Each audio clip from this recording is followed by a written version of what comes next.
ایک عدالت ہے مالک کی اور ایک عدالت ہے جج کی۔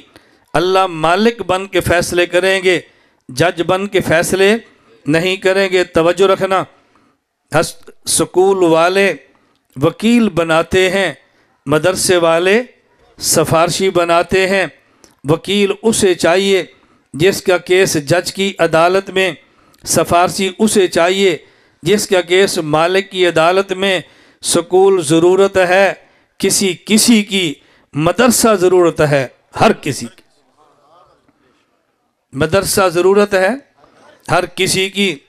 سکول والے ڈاکٹر بناتے ہیں، ہم سفارشی بناتے ہیں۔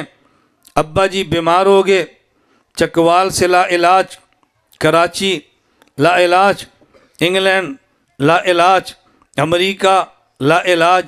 دنیا کا سب سے بڑا ڈاکٹر آپریشن کرتا ہے، باپ فوت ہو جاتا ہے۔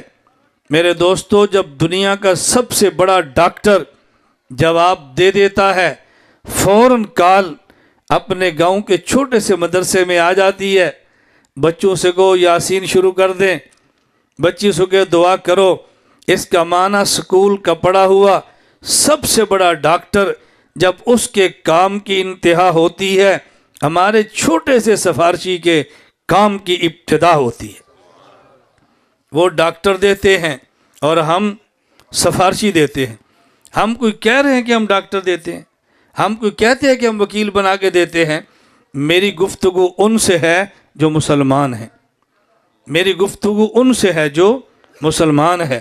مسلمانوں سے میں بات کر رہا ہوں، قرآن کے ماننے والوں سے، جن نے قیامت کے دن خدا کے دربار میں جانا ہے، اور یقین ہے جانا تو ہر کسی نے ہے، جن کا یقین ہے ہم نے پیش ہونا ہے، وہاں جا رہے ہیں۔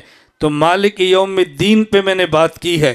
اللہ مالک بن کے فیصلے کریں گے، جج بن کے فیصلے بولو میں اور آپ سب نیت نہیں، فیصلہ کریں ہم اپنے بیٹے قرآن کے حافظ بنائیں گے، قرآن کے حافظ، ہم اپنی بیٹیاں قرآن کی حافظہ بنائیں گی۔ اور بات یاد رکھنا، میں بہت چھوٹا ہوں، اللہ مجھے چھوٹا ہی رکھے، لیکن میری عادت ہے میں اتنی بات کرتا ہوں جتنی پر عمل کر سکوں۔ میری بڑی بیٹی ایک دن سکول نہیں گئی، حافظہ عالمہ۔ دوسری بیٹی ایک دن بھی سکول نہیں گئی، حافظہ عالمہ۔ تیسرا بیٹا اس کے بعد ایک دن بھی سکول نہیں گیا، حافظ اب درجہ اولا۔ اس کے بعد بیٹی ایک دن بھی سکول نہیں گئی، حافظہ۔ اس کے بعد 5واں نمبر، ایک دن بھی سکول نہیں گیا، بیٹا حافظ۔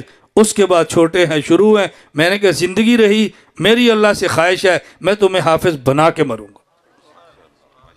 رزق اللہ مجھے دیتا ہے، تمہیں کیوں نہیں دے گا؟ اور میں اللہ گواہ ہے، کبھی بچوں کو بیٹیوں کو جمع کر کے کہتا ہوں، میں کہتا ہوں مجھے لوگ کیوں پیسے دیتے ہیں؟ یہ ڈاکٹر ہے، پروفیسر ہے؟ نہیں مولانا صاحب ہے۔ اور سعادت سمجھتے ہیں، سعادت۔ کسی بندے کو کہہ دو نا جی سعادت، میں بھی یہاں سے چکوال فون کروں گا، بھئی 2 ڈبے ریوڑیوں کے لانا، وہ 20 بندوں کو بتائے گا مولانا صاحب کا فون مجھے آیا تھا۔ یہ کیوں ہے؟ میں یہ علماء سے عرض کر رہا ہوں، جب ہمیں سب کچھ عزت قرآن کی وجہ سے ہے، ہم تو آگے بڑھیں، کوئی نہ بڑھے، ہم آگے بڑھیں۔ میں اسکول کالج کے مخالف نہیں ہوں۔ میں آخری بات عرض کر تو آپ بتاؤ، سائنس کے لیے دماغ بڑا چاہیے چھوٹا؟ بوڑو۔ ڈاکٹر بننے کے لیے بڑا، پائلٹ بننے کے لیے بڑا، فوج کا جرنیل بننے کے لیے بڑا۔ میں کہتا ہوں قرآن پڑھنے سے ذہن کھل جاتا ہے، قرآن پڑھا کے ذہن کھول دو، ڈاکٹر جلدی بنے گا۔ قرآن پڑھا کے ذہن کھول دو، سائنسدان بڑا بنے گا۔ قرآن پڑھا کے ذہن بول دو، بڑا وکیل بنے گا۔ قرآن کا حافظ بنا کے ذہن کھول دو، بڑا جرنیل بنے گا۔ ہم کہتے ہیں ہمارے ملک کے ڈاکٹر بھی بڑے ہوں، پروفیسر بھی بڑے ہوں، جج بھی بڑے ہوں، جرنیل بھی بڑے ہوں، تاجر بھی بڑے ہوں، سیاستدان بھی بڑے ہوں۔ قرآن پڑھا کے ذہن کھول دو، یہ بڑے ہی بڑے بنے، اور جہاں رکیں گے قرآن پھر آگے لے جائے گا۔ اللہ ہم سب کو توفیق عطا فرمائے۔